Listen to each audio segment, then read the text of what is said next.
Assalamualaikum warahmatullahi wabarakatuh. Halo pemirsa Pojokers dimanapun Anda berada.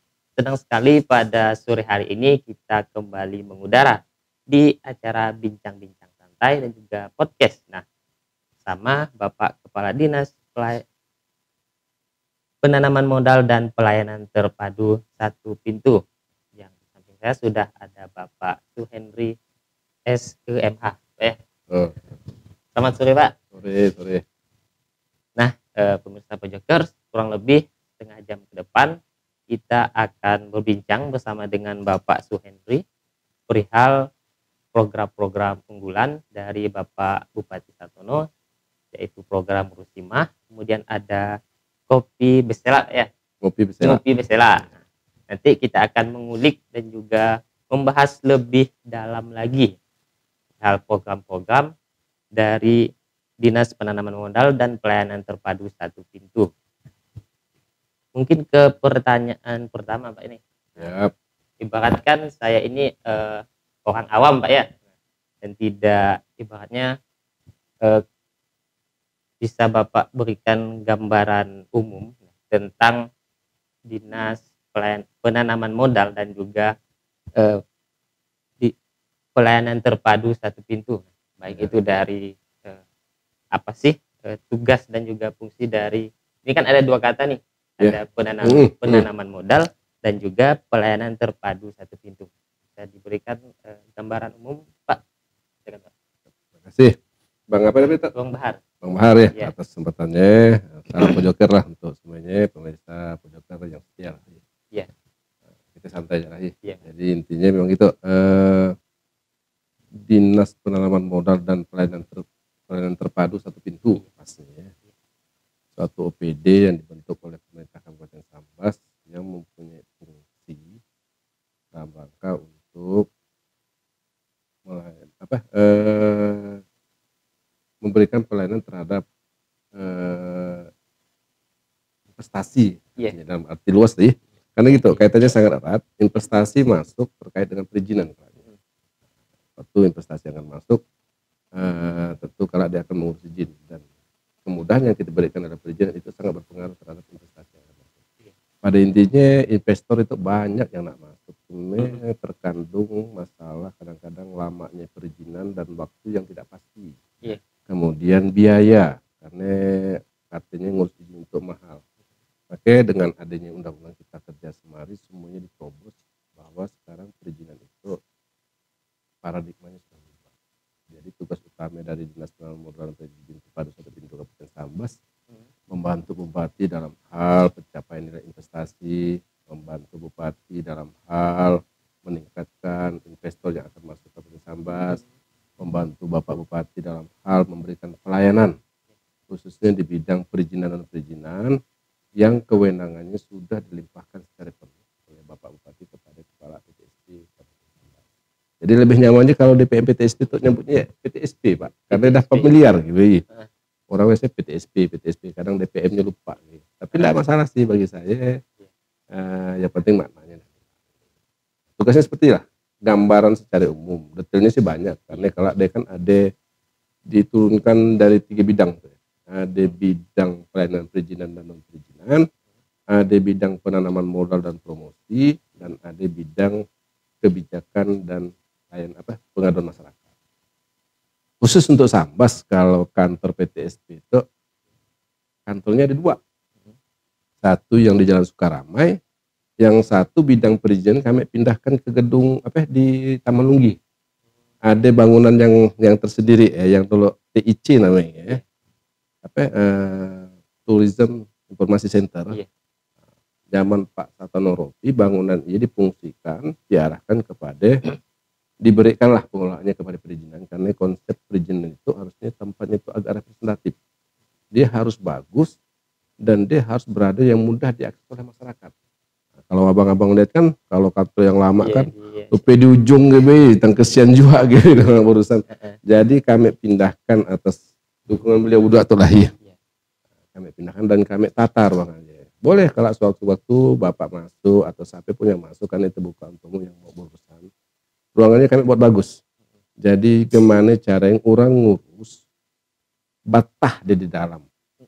Jadi dan misalnya dalam lurus lama, kalau lalu panas, lalu marah kan ya. Jadi ruangan dia kami lengkapnya dengan TV, ada lengkap untuk minumannya dan sangat sejuk, karena AC-nya bagus. Kemudian untuk kan WC-nya modern, jadi udah lumayan lah untuk suatu gerai pelayanan ya kan. Nah, tadi ya Bapak ada memberitahukan bahwa saat itu ada dua tempat ya. Tempat. Nah, itu dua tempatnya apakah sudah maksudnya sama gitu? Bukan pelayanannya di sana itu boleh, di sini boleh, atau fokusnya kemana? Kalau untuk usus perizinan dan perizinan, yang saya pindahkan, yang kami pindahkan di sini adalah bidang pelayanan perizinan. Jadi PTSP itu kan ada 3 bidang tuh. Ada 3 bidang. Kalau 3 bidang, 1 di kantor. Itu 1 bidang kami angkut, kami pindahkan ke sini. Nah, jadi khusus yang orang nak ngurus izin, nak ngurus non perizinan, cukup ke sini. Karena perizinan itu kan tidak perlu lagi orang datang ke tempat, udah by system, udah online. Jadi itulah yang nak saya sampaikan, paradigma perizinan itu sudah berubah. Makanya kalau ada istilah rusimah, kalau saya sampaikan baru mau kita bahas, udah Bapak singgung perihal rusimah. Nah, mungkin langsung ya Pak ya, bisa dipaparkan sedikit terkait rusimah. Iya kan ya, saya buka data lah, karena saya tidak anapol tuh ya. Jadi gitu, saya perlu sampaikan dulu ke kawan-kawan, ke Pojoker, ke masyarakat Kabupaten Sambas lah, bahwa PTSP itu kan izin itu kan dulunya bupati. Ada aturan yang mengatakan bupati tidak boleh lagi menandatangani izin, harus dilimpahkan kepada kepala PTSP. Jumlah izin yang kami proses di PTSPB ada 1.383 jenis izin. Iya yang ber-KBLI. Kemudian ada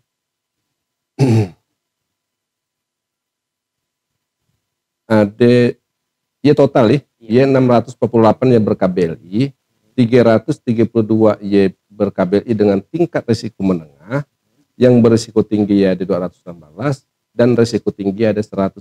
Jadi semuanya 1.306 perizinan yang kami kelola.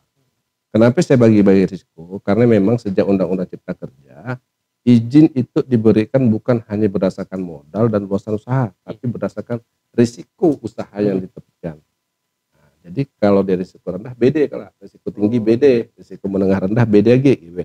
Nah, kemudian selain itu ada izin-izin yang tidak ber-KBLI yang kami proses khususnya untuk nakes tuh, izin dokter, izin apa itu paling banyak. Iya tidak kami proses lewat OS, tapi kami proses lewat aplikasi yang namanya Si Cantik Cloud. Si Cantik Cloud. Tapi memang aplikasi bagus, namanya cewek, menarik ya. Jadi Si Cantik Cloud itulah izin-izin yang tidak diproses oleh sistem OS, tapi kami buatkan aplikasi. Semuanya by system. Dan kalau by system tuh Pak, artinya gitu. Itulah kalau kami sampaikan bahwa ke depan perizinan lagi itu bukan lagi paradigma yang harus ditakut ya. Orang datang bawa berkas bertumpuk-tumpuk lagi. Sekarang saya sudah lakukan pembenahan, yang terlibat dalam proses ini saya bekali dengan iPad, dengan tab mobile. Jadi izin itu bukan berarti orang tugas luar tidak bisa kerja. Kita harus rubah paradigma aja. Orang tugas luar dia masih bisa proses kerja. Itulah gunanya teknologi, meretas waktu dan tempat. Karena saya di Jakarta, kalau kabit izinnya ada di Pontianak, operatornya ada di situ, tapi kan bisa proses. Iyalah gunanya ada fasilitas karena memang ke depan betul ya perizinan kerap. Lebih kepada by system ya. By system sebenarnya sekarang Pak.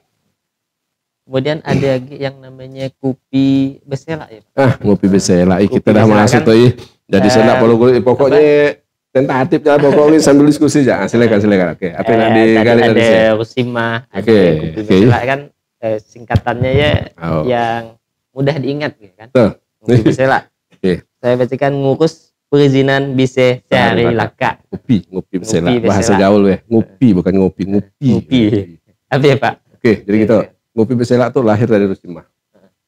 Rusimah itu kan kearifan lokal lah ya, rusimah. Ya, kepanjangan dari pengurusan izin di rumah. Tapi harus dimaknai bahwa Undang-Undang Cipta Kerja yang lahirnya sebagai dasar lahirnya OSSRBA. Izin tuh sebenarnya bisa dilakukan secara mandiri. Abang di warung kopi, saya di dapur, nah ngurus izin dia bisa langsung karena basis. Itulah filosofi dari Rusima.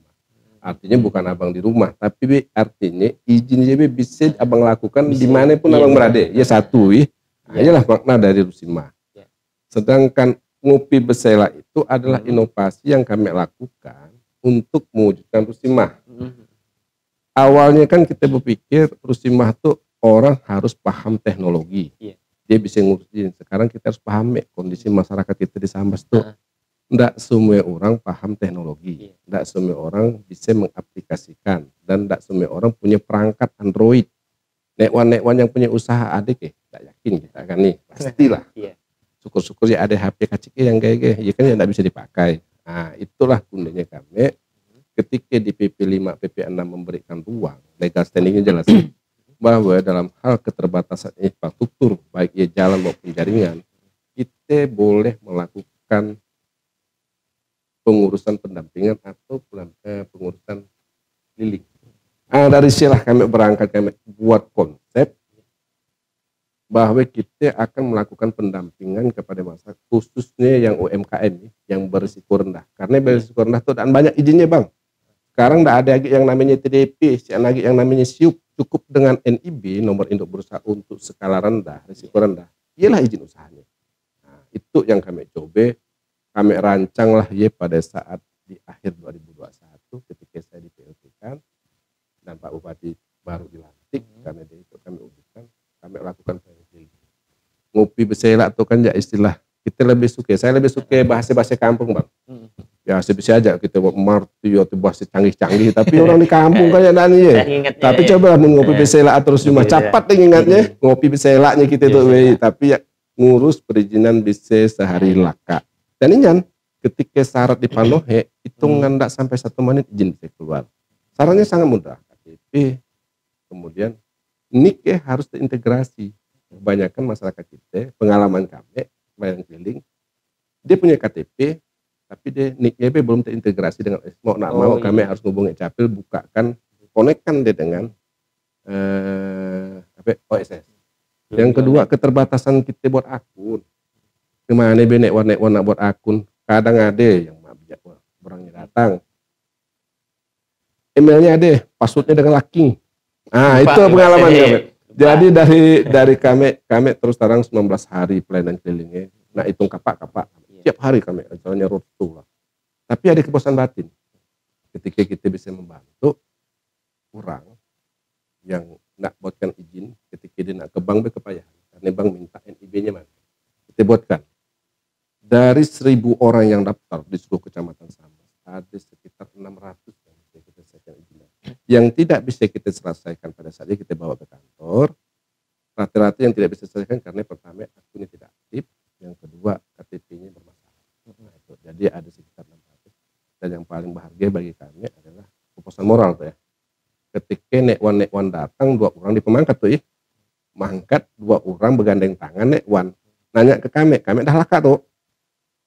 Masih bisa kayak berkenuban izin ya dia kali ke saya kan nih bang buka laptop aku nape wan tahu buat kan bagaimana kak apa yang dibuatnya makasih cuy dapatkan nekwan izin nekwan sekarang dah punya izin bukan cerita duit di situ yo serat itu bayi rasanya iyalah kepuasan yang kami dapatkan walaupun sebenarnya kami kapak tuh tapi bagi saya anak buah sempat kasih iya deh Rusima dengan Ngopi Besela.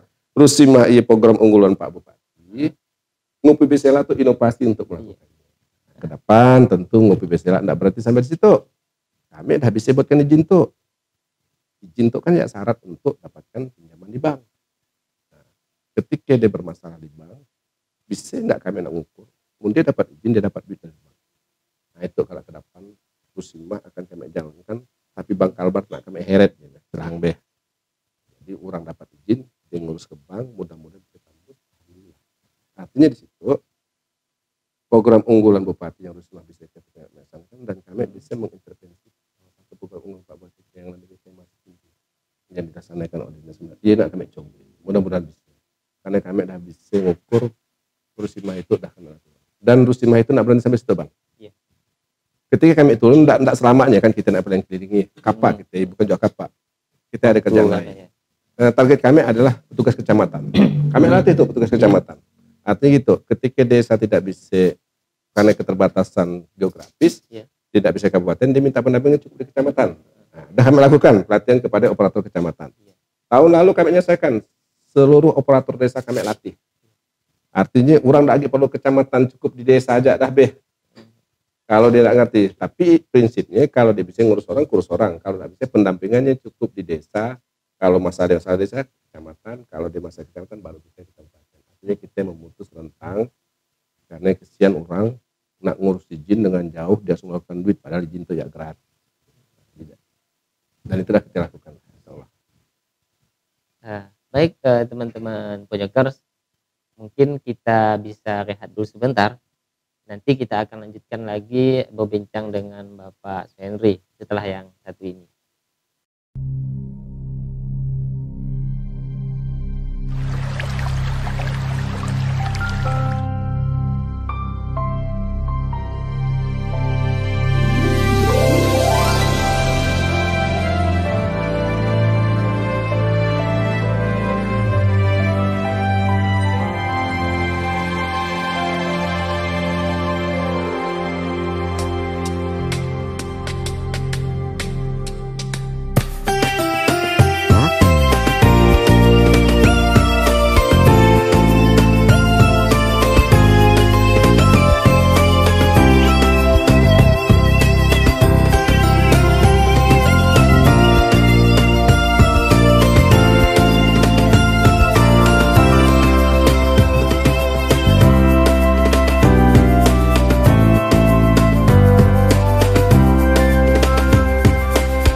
Halo teman-teman Spojoker, kembali lagi di podcast Pojok Kata. Nah, kita akan kembali berbincang bersama Bapak Suhendri hal dengan perizinan dan juga penanaman modal di Kabupaten Sambas. Ini kan.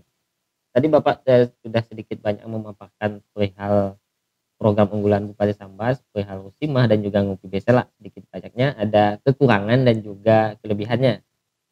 Baik itu tadi Bapak bicara misalkan ada neuan ya Pak ya, yang orang-orang yang dah apa ibaratnya yang tidak paham teknologi mau mengizinkan, karena semuanya saat itu sudah by online Pak ya. Nah, mungkin pertanyaan selanjutnya upaya dari PTSP dalam mewujudkan Rusimah dan juga Ngopi Besela ini bagaimana Pak? Oke. Saya berdosa juga tuh tadi tanya dinas penanaman modal harus disampaikan juga lagi ke Pojoker lagi bahwa di Kabupaten Sambas tuh sampai dengan Juni target investasi PMA ditargetkan 8,5 triliun. PMDN-nya 8,9 triliun. Realisasi sampai Juni untuk PMA udah 7,6 triliun, sedangkan realisasi untuk PMDN udah 8,26 triliun. Jadi antara perencanaan 17 triliun udah mencapai di bulan Juni sekitar 15 triliun, dan kami optimis dengan beradanya kopi lagi dengan adanya tech amnesty, saya yakin investasi akan meningkat dan target Pemda Sambas akan tercapai di lebih dari 17 triliun untuk tahun 2002. Kemudian sampai dengan Juni 2003 jumlah izin yang sudah kita terbitkan itu ada sekitar 3.133 izin berbagai jenis. Kalau kita kalkulasi dari tahun 2018 ketika OSS sudah mulai, hampir 14,5 ribu izin yang sudah diterbitkan oleh Pemda Sambas dalam rangka mendukung legalitas usaha masyarakat dan korporasi lah ya. Nah, terkait dengan pertanyaan tadi apa yang dilakukan dalam rangka Rusimah yang jelaskan, pertama kita tidak boleh lari dari kerangka Rusimah itu apa, dasar pemikirannya apa, artinya izin itu ya intinya bisa dilakukan secara mandiri. Kita lebih ke edukasi sebenarnya. Kalau pendampingan itu bisa kita buka, karena peran PTSP sekarang adalah lebih kepada pendampingan.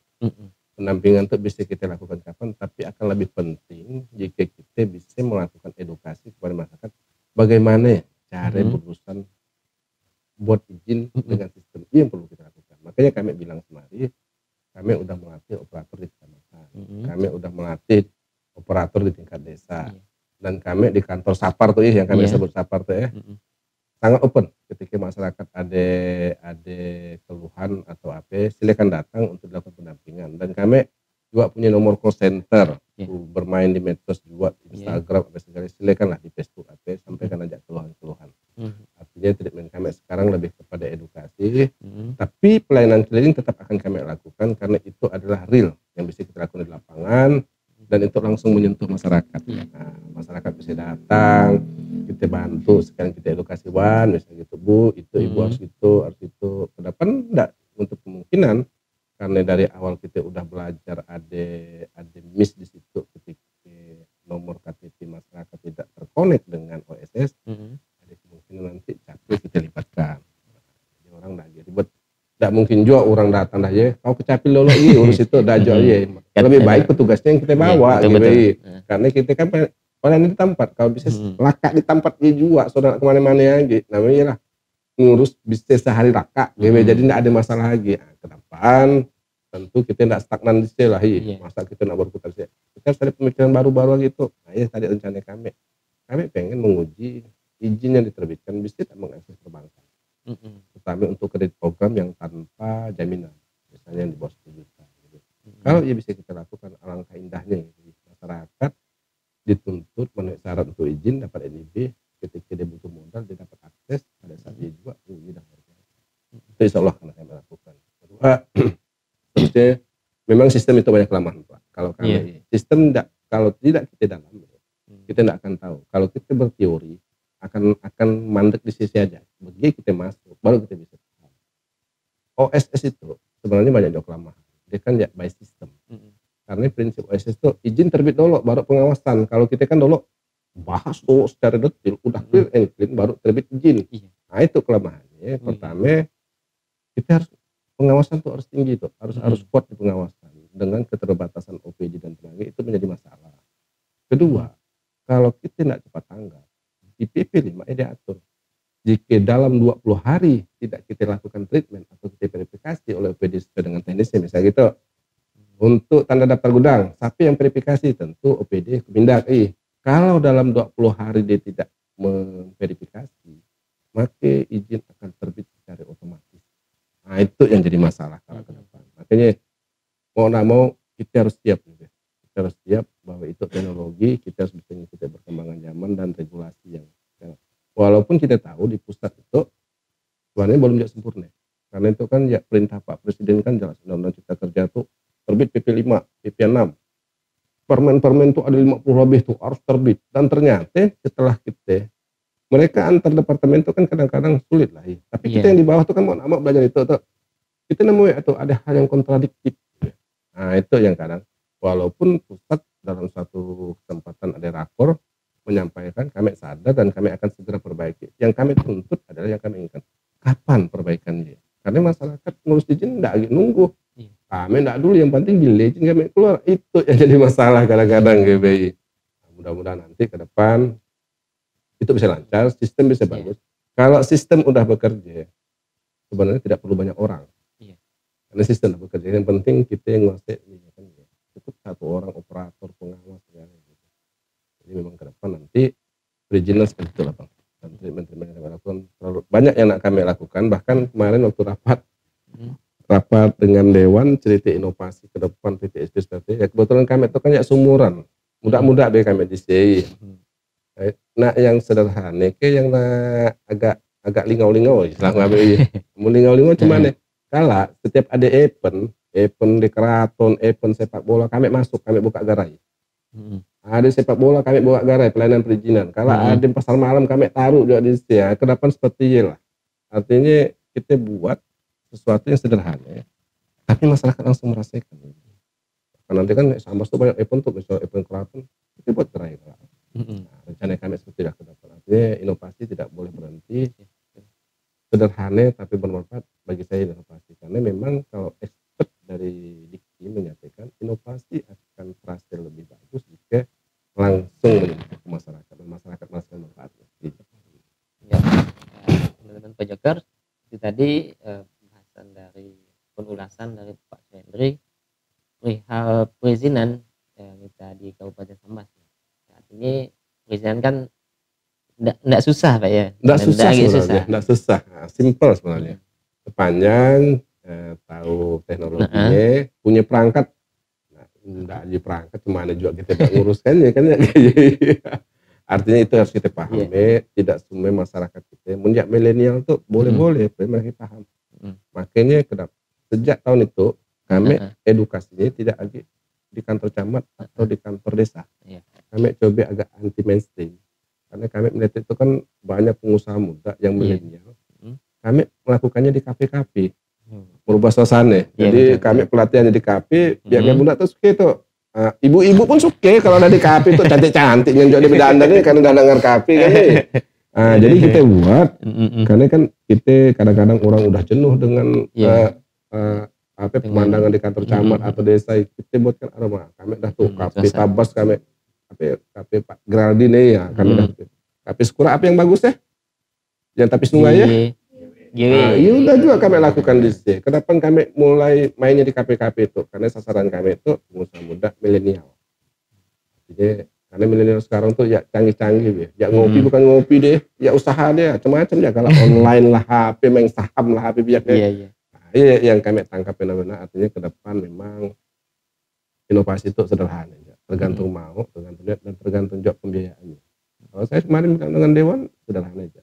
Kalau di mana ada event kami nak masuk. Bawa tenda, bawa bakal lah ya, taruh ya izin lah, buat izin, silakan gitu. Nah, gitu lebih sederhana aja. Mungkin pertanyaan terakhir, bukan lebih ke pertanyaan sih Pak. Pak, mungkin closing statement ada yang mau disampaikan kepada masyarakat lah ya, hal dengan perizinan dan juga lain sebagainya. Silakan Pak. Baik, terima kasih sebagai closing statement ya. Pertemuan kita itu untuk podcast saya. Saya hanya ingin menyampaikan bahwa Pak Bupati punya program unggulan yang sangat bagus. Pak Bupati dan Wakil Bupati. dia membaca bahwa sama itu pelayanan publik dia dirasakan dalam hal perizinan itu belum terlalu maksimal. Karena yang boleh saya sampaikan, corong Pemda itu sebenarnya di pelayanan Pak. Pemda akan bagus jika pelayanannya bagus. Nah, jadi artinya Rusima itu adalah suatu program bagus dan kami coba mengaplikasikannya dengan berbagai inovasi agar itu bisa terlaksana dan agar masyarakat kita bisa mendapatkan legalitas usaha. Kemudian kami juga mendorong pengusaha UMKM atau pengusaha lainnya untuk melegalkan usahanya Pak. Karena dengan legal yang jelas otomatis dia akan berurusan gampang. Salah satu contoh, kalau dia nak minjam di perbankan, yang ditanya bank pertama kali adalah legalitasnya, izinnya mana. Kalau dulu kan kita karena namanya apa ya, skup ya, surat keterangan usaha ya. Sekarang tidak ada lagi dipakai di perbankan, kecuali ada bank tertentu lah. Artinya itu bisa jalan. Kemudian terus sampaikan, izin ia sederhana, simple sepanjang itu dan gratis. Sepanjang tidak diatur di perda ada retribusi yang harus dipungut, maka izin itu sifatnya gratis. Itu yang jangan disampaikan nanti di masyarakat bahwa ngurus izin itu panjang. Makanya dilihat kalau dia ngurus orang atau menggunakan orang lain. Kadang-kadang mudah pakai calo, ya kadang-kadang iya yang coba kita hindari. Artinya izin dia mudah, murah, gratis, dan kami PTSP siap melakukan pendampingan baik yang datang secara verbal di kantor maupun secara layanan secara online melalui call center atau melalui media sosial yang kami punya. Kami siap untuk melayani, termasuk untuk diskusi, solusi atau gimana. Baik teman-teman Projectors, setelah tadi perbincangan kita bersama Bapak Kepala Dinas Penanaman Modal dan Pelayanan Terpadu Satu Pintu, Bapak Sendri. Terima kasih Pak atas sudah datang ke studio Pojok Kata. Mungkin nanti kita bisa jumpa lagi di lain-lain waktu. Siap,